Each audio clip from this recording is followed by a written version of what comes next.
ഒരു നേരത്തെ ഭക്ഷണത്തിന് വേണ്ടി ആ കുരുന്ന് ചെയ്യുന്നത് കണ്ടോ, നമ്മുടെയൊക്കെ കണ്ണ് നിറക്കും. അല്ലെങ്കിൽ നന്മയുള്ള മനുഷ്യരാണെങ്കിൽ നമുക്ക് സങ്കടം വരും.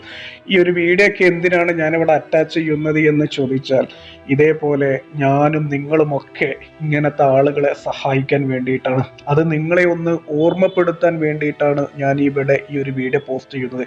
പിന്നെ സഹായിക്കുമ്പോൾ ശ്രദ്ധിക്കുക, നിങ്ങളുടെ മുഖം കാണാതെ സാക്ഷാൽ ദൈവത്തിന്റെ അടുത്ത് നിന്ന് മാത്രം പ്രതിഫലം ആഗ്രഹിച്ച് നന്മ ചെയ്യുക. ഇനി നമ്മൾ ഈ ഒരു വീഡിയോ പരിശോധിക്കുമ്പോൾ ആ ഒരു കുട്ടി കൈ നീട്ടണം. ഒരു നേരത്തെ ഭക്ഷണത്തിന് വേണ്ടി ആ ഒക്കത്തിരിക്കുന്ന തൻ്റെ പൊന്നനിയനോ അനിയത്തിക്കോ അവർക്കും വേണ്ടിയിട്ട് കൈ നീട്ടണം. അങ്ങനെ മുഖം പോലും കാണിക്കാൻ താല്പര്യമില്ലാത്ത, ദൈവത്തിന്റെ പ്രീതി മാത്രം ആഗ്രഹിച്ചിട്ട് ആ ഒരു സഹോദരൻ അവർക്ക് ഭക്ഷണം വാങ്ങിക്കൊടുക്കുന്ന ഒരു അതിമനോഹരമായ ഒരു കാഴ്ചയാണ് നമ്മൾ ഇവിടെ കാണുന്നത്. മറ്റൊരാളുടെ സന്തോഷത്തിന് പിറകിൽ, അവരുടെ പുഞ്ചിരിക്ക് പിറകിൽ നമ്മളാണെങ്കിൽ അതിനേക്കാളും വലിയൊരു സന്തോഷം ഈ ഭൂമിയിൽ നമുക്ക് വേറെ കിട്ടാനുണ്ടോ? അദ്ദേഹം അവർക്ക് ആവശ്യമുള്ള ഭക്ഷണം എല്ലാം വാങ്ങിക്കൊടുത്തിട്ട് ആ ഒരു പിഞ്ചു പൈതലുണ്ടല്ലോ, ആ പിഞ്ചു പൈതലിന്റെ മുഖത്തൊരു സ്നേഹസ്പർശവും കൊടുത്തിട്ടാണ് അദ്ദേഹം യാത്രയായത്.